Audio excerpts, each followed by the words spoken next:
Hi, and welcome to the Rethink Conference. My name is Abigail Hoyt. I'm here with Kyla Revels, Itzel Mendez, Ashley Dorica, Audrey Sanders, and Rachel Foster. We are Crossroads Academy. The Rethink Conference is made to bring student voice to the table. It's tailored for students and by students so that students can speak about what is important to them, what their schooling is, and what they hope for their schooling to be in the future. Student voice is an opportunity to hear opinions of the youth. It is important, so we'll have the knowledge on key points that will allow us to better educate future generations. It's important to get the information from students now because they're living with it firsthand.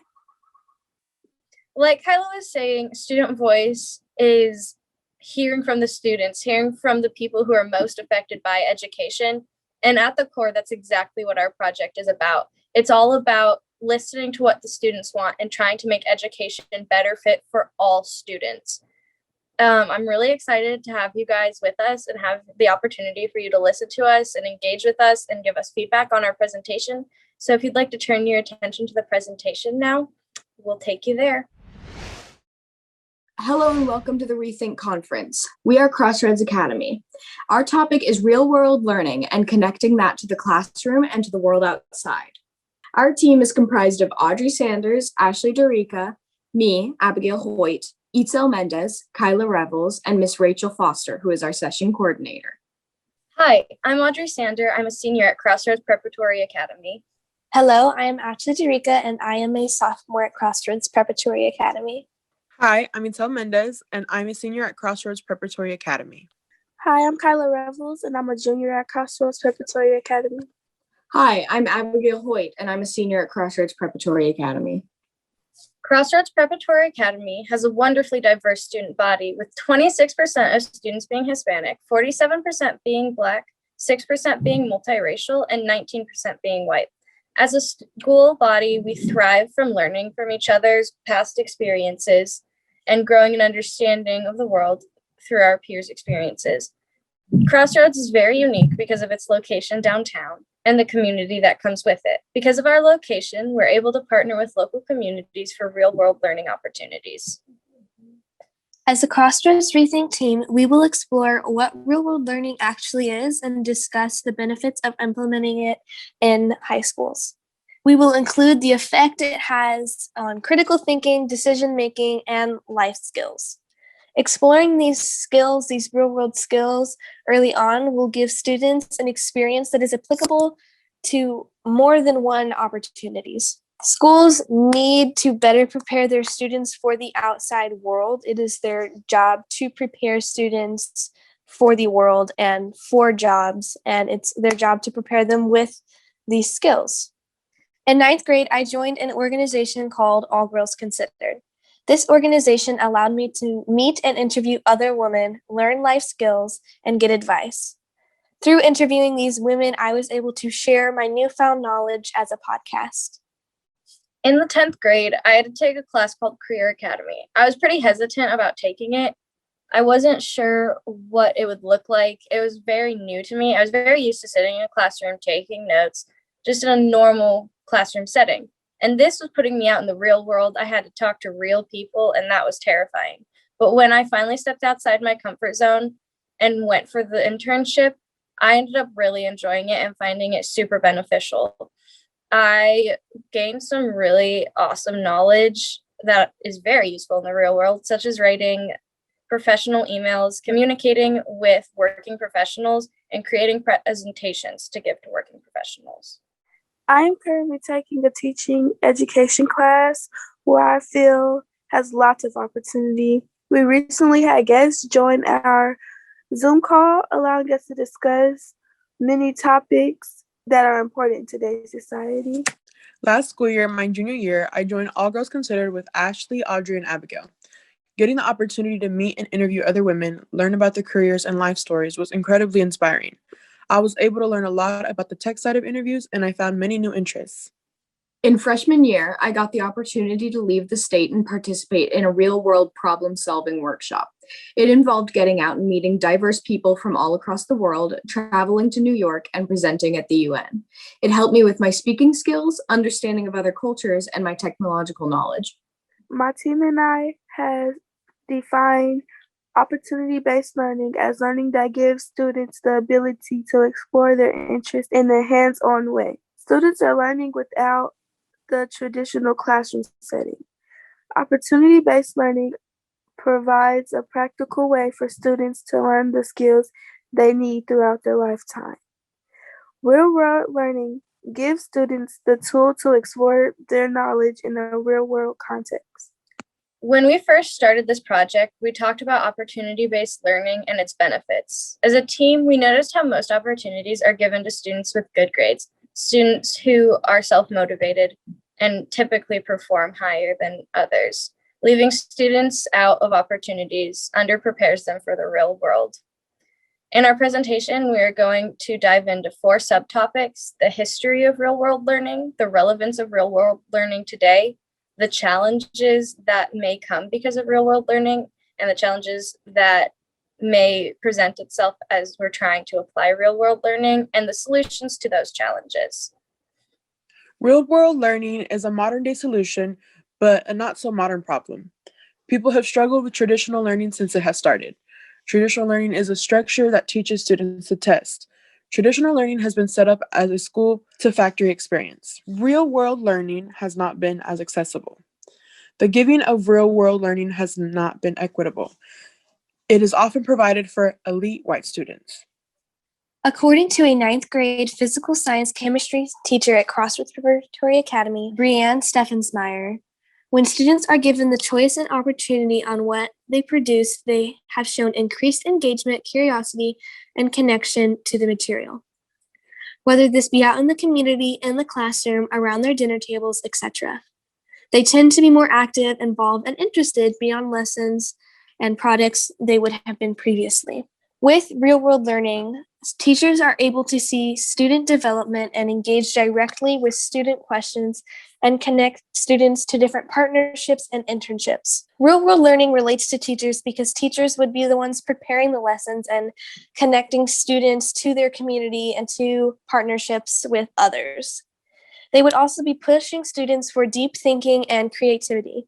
11th and 12th grade AP Calculus, Pre-Calculus, Teaching for Social Justice Math Lab teacher, Miss Moriarty, said that with real-world learning, students and teachers are excited to learn. They know they are learning valuable skills they will need for the rest of their lives, and students are more likely to retain their learning and associate it with positive experiences in schools. Just like we did for the teachers, we conducted some research within our school, and we found that a 10th grade student shared the difference from opportunity-based learning and traditional learning is you learn at your own pace. With opportunity-based learning, you're more responsible for completing your assignments. I find it harder to focus with this opportunity-based learning. As you can see, this is a different approach than we had expected or anticipated with this research, but it's important that we acknowledge all sides of the argument. If we transition to real-world learning, students will be the most impacted. Their schooling experience will be shifted, students will acquire more internships, be encouraged to explore passions, and asked to think creatively and deeply. Real-world learning in high school will better prepare them for life in college. Students should learn or would learn to work in teams, solve problems, present themselves professionally, and more. A 10th grade student shared, I feel like when I actually want to learn something, I'm fully engaged. But if it's something I'm not interested in, I don't really want to pay attention. And with the current pandemic that we are in, I have been experiencing that myself as well. It's very hard to stay focused when I don't feel very motivated and I'm not super interested in what I'm learning. There's definitely a large disconnect there.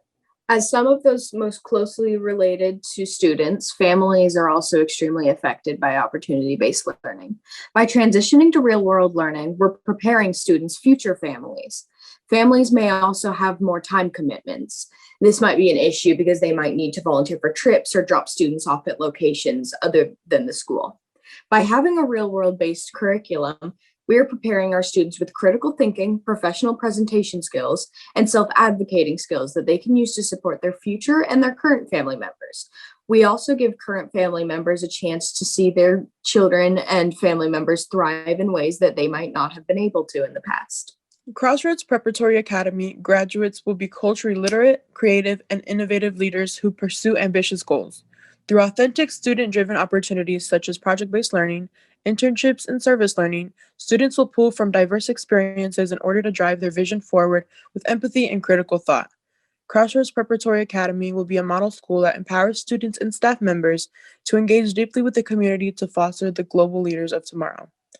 Crossroads Prep Academy is working to make our school more real-world based. Our principal, Ms. Brown-Parsley, said real-world learning has always been a desire for our school. Students are more involved in their community in KC.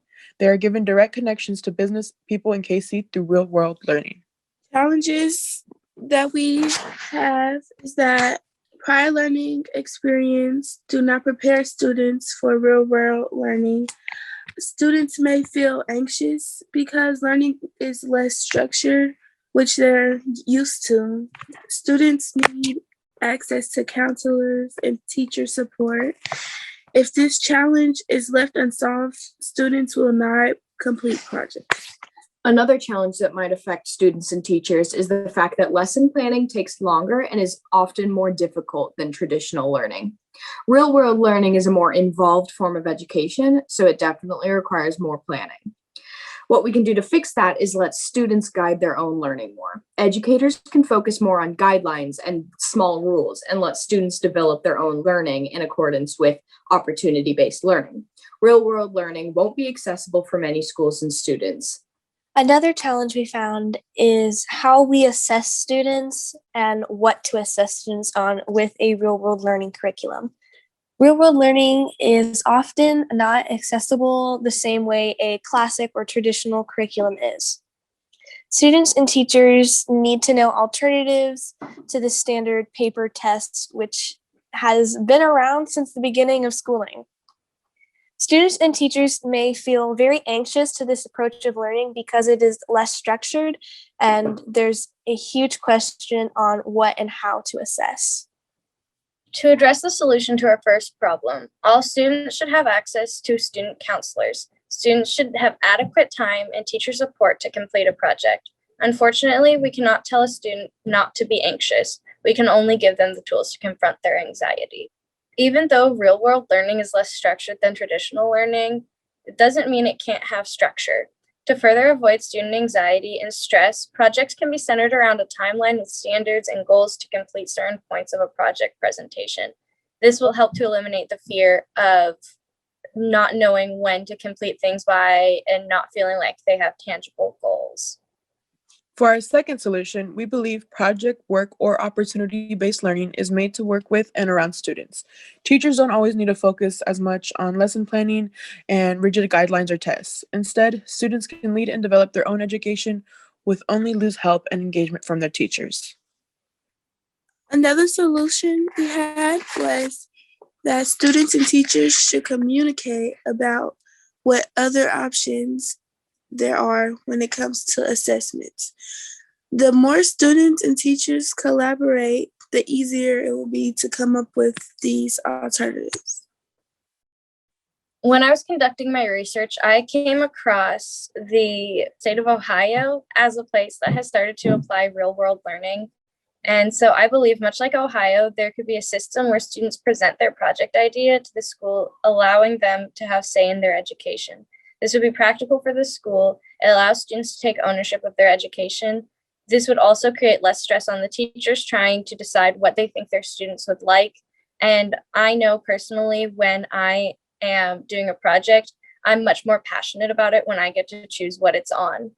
Of course, to implement something as large-scale opportunity-based learning, the school board and educators would need to be involved to implement our plans.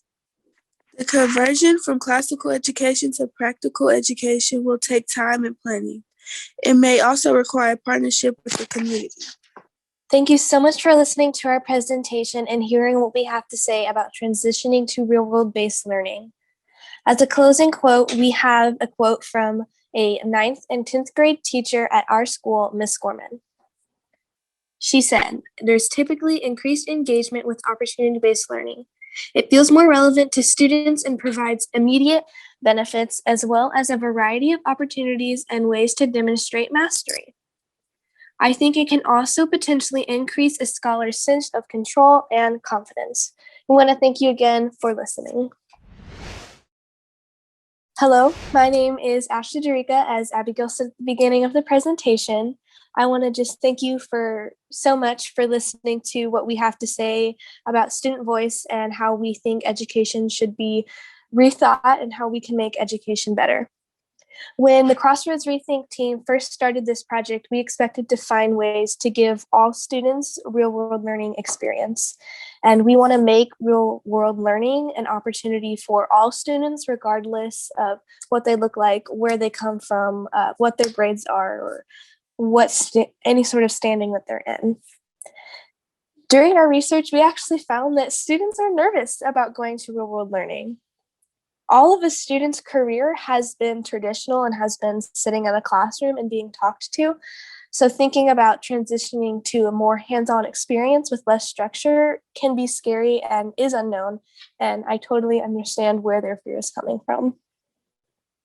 From this session, the Crossroads Rethink team wants to show how real-world learning is not big and scary, and it's actually connects people to the real world and it connects students to the real world.